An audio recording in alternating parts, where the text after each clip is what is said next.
What's up, guys? How's it going? Bobby Fi here. I don't know if Sheets is showing up. Hopefully, we'll see him. I'm just going to be honest with you guys. I'm not playing at all. I have a self-imposed no playing on any slate right now. I'm also, giving you guys a break from some of my content because I don't want to bring anybody else down with me. And I understand there's swings in DFS, and I understand that obviously I've done really, really well playing DFS for a long time. This is probably as long of a baseball stretch as I've ever gone through of just consistent losing. And I really feel like I have to go reassess my game. I'm considering taking about 10 days off of actually playing. Of course, I'll try and get my stuff done for you guys, but I don't know if I even feel like playing right now. And I feel kind of bad about giving out so many takes that have been wrong. So I want to apologize on that. I want to do a better job than what I've done. And I still, again, I think that, you could say some of it's luck, some of it's, I'm going to try to reanalyze all of my old lineups and see what I've been getting wrong the most. Am I getting too cute? Am I not spending up on pitching enough? Am I spending up on pitching too much? Most likely, I think that I'm probably gambling a little too much at pitcher. That's probably been one of my bigger weaknesses. But then we get, a 6-game slate like tonight, and I want to do that. It's just been one of those terrible stretches. So that combined with a lot of personal family stuff that I've got to take care of is sort of leaves me I just don't want to give you guys bad content ever. And this year, well, not this year, the last few months, I just don't feel like I've been on my game. And I've tried, I've gone through everything. I really did try to figure out some things over the All-Star break, and I thought I picked up on some things, but I know you can't be results oriented, but there's something a little bit off. It's weird to not even have close calls. I don't even feel like I'm getting unlucky. I just am not playing as well. And I want to do a better job for you guys. So let's get into it tonight. Let's talk about what we're going to do. Look, the obvious pitching option is Ohtani. I do think that Urias is a good option, but I think that he's getting a little steamed, a little too much on the ownership side of things. I think Brian Wu is very viable. And then I would have to Sheetbot Central DFS MLB projections have been updated. They should be available on SaberSim in a few minutes. And then you've got so the guys I would be the heaviest on tonight would probably be Ohtani, Wu, potentially Hauser if you wanted to stack one of the expensive teams, because I think the price is nice. But I also think Christian Javier is a reasonable option. Hey, man, I appreciate that. Thanks a lot, Remo. I appreciate it. And those of you guys who know me for a long time, you know that I'm always going to keep it real. I'm going to talk about exactly I'm going to tell you what I'm doing. And the problem is usually that leads to good things. Lately, it has been going the other direction. So we're going to try and get back on track. But I do need to analyze a few of my own things that may have been wrong. I'm going to talk to some other good DFS MLB players and have them sort of analyze my lineups just to see what I might have been missing a little bit. And again, can't always be results oriented. You're going to have losing streaks, but how can we get things back on track? Anyway, so I have Ohtani as the best pitching option, as I mentioned. My favorite pitcher with him would probably be. It's a little tricky because I think Urias is going to have too much ownership for the upside, I guess. No, he's got upside. I don't know. I feel like it's a little too much ownership. I think I would be more likely to go Brian Wu as my SP2, potentially Christian Javier. And I think you have a lot of options. I think Mitch Keller is an option who you could gamble on. I think Sonny Gray is an option you could gamble on. But I think that I would stick with Ohtani, Wu, maybe Tyon and Hauser at the low end. Thanks, man. I appreciate that, K9. I really do appreciate that. It's always nice to have supportive guys in here when when you're going through a rough patch. Hey, man, I'm happy to hear that, MJ. That's good to hear. I appreciate that, my friend. Glad I was able to help out. And it doesn't mean that all of my takes have been wrong and everything's been terrible. It's just I've just not been the same Bobby that I'm used to being. So I'd like to improve on it. All right.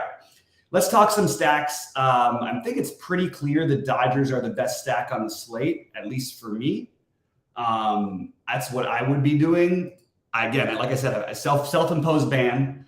But I do like the Dodgers, and I like the later the lineup comes out, the better I like it. But we probably know what we're getting, considering we keep seeing all these lefties. I like the Dodgers. That's my number one, and my number two. I do like the Cubs side. They're going to be popular, but I really like the Cubs. Dodgers as well will be popular. Cubs, Dodgers, and then my get weird favorite play would be to not stack Seattle, but to take bats from Seattle. Ohtani, we know he can give up home runs every now and then. I think you could look for maybe a Suarez or a Cal Raleigh or Canzone because he's only 2,200. Yes, that's like I understand the playing smaller slates. I don't like doing that. I am a person who thinks about things like it will bother me if I win $3,000 and I could have won $100,000 if I was just playing my normal stakes. I have plenty of money to do it, so I don't think that's actually going to be the answer for me. Maybe max entering smaller buy-ins is something that I might think about. Anyway, back to it. Dodgers. Those are pretty obvious, right? Like we have the Dodgers like looking good, and the Cubs looking good. But the problem is the pricing is going to make it a little tough. Dodgers a little bit easier than they have been because we aren't going to have JD Martinez most likely again. It's possible we do, but we'll see. And it makes them cheaper and easier to get in. So I think that they are my number one. The Cubs are my number two, but you're not really getting different with that. So like I said, getting really different because it's a small slate, taking some batters against Ohtani in non-Ohtani lineups. I like that idea. Taking some Angels against Brian Wu. I like that idea, even though, again, if you're not using Brian Wu, those are my two favorite pitchers. But those are just worth considering. And then we get into this St. Louis, Minnesota thing.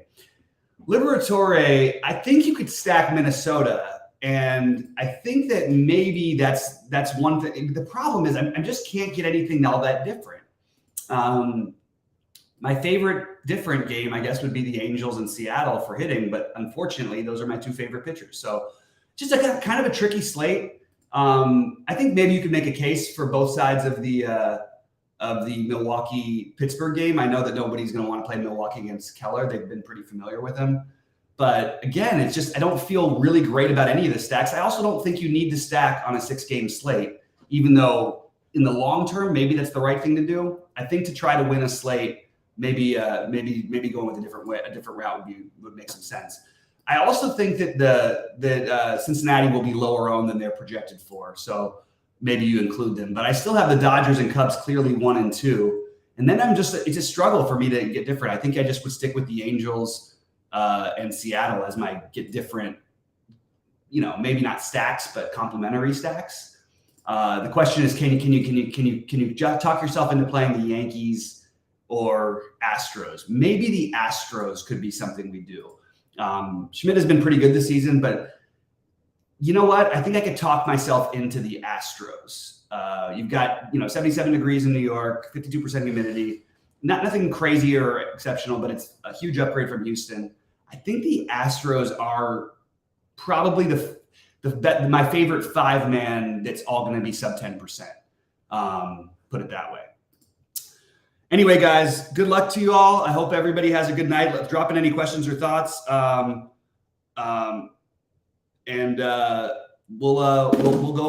go from there. I think that we're probably drying up though. It's kind of a lame little slate. Got a lot of stuff going on here, so I'm going to probably get out of here unless there's any questions. If there's any things popping, try and tag me or Rody on Discord. I know Rody's playing. Look, what's crazy is like even if Rody won that tournament the other night, I would feel like I'd been winning lately. Rich B asking about Hauser. Yeah, I think Hauser is extremely viable at that price. I wouldn't go in with crazy high expectations, but I would be very, very happy to play Hauser at that price. My pitching combination would be Wu, Ohtani, Hauser, Taillon. And I kind of like the idea of using the Hauser, Taillon, spend all the way down, go for it as a potential route and get the best Dodgers combined with, although last night all the other Dodgers, quote unquote, were the ones hitting home runs last night. And then my favorite, I do that at Houston 5-man is something that I would definitely consider on this slate. Yeah. As Rody says, let's get it. If there's no more questions, I'm going to get out of here. I just want to again say that I apologize for not having been better this year. And I plan on finishing strong, even though I'm not going to be around much over the next couple days. And I'm going to do a whole bunch of deep digging into my old lineups and just see where I've been going askew a little bit. Dell says he likes Cincy. I think that's a totally fair take. I think that, Taillon I like as sort of a cheapo, but I have no problem stacking against him with Cincy. And I think that that's a really good option. The problem is Cincy, you're not really getting different with Cincy either. It's just a tough slate to get different on.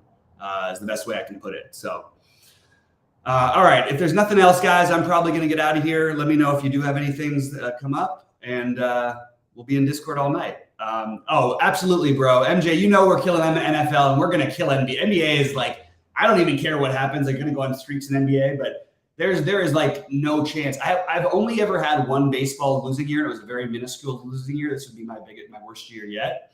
I've never had a losing NBA year, and I've only had one NFL losing year. So I'm ready to get after that stuff. A lot of one-offs Dell's saying tonight. Yeah, I think you could play that game a little bit, but I think maybe more like a 3-3-2 or something like that, just to get different, because the popular stacks are going to be so popular all the way through that, which the best ones, that being Chicago and LA Dodgers. Maybe the Angels are the Angels and Astros would be the get different plays. I think that's probably fair. Anyway, good luck to everybody tonight. I appreciate you all. Thank you for the kind words, and please give us the thumbs up, the good luck sign, the thumbs up, the good luck sign, the thumbs up sign before you get out of here. And let's make some money tonight, everybody. Good luck.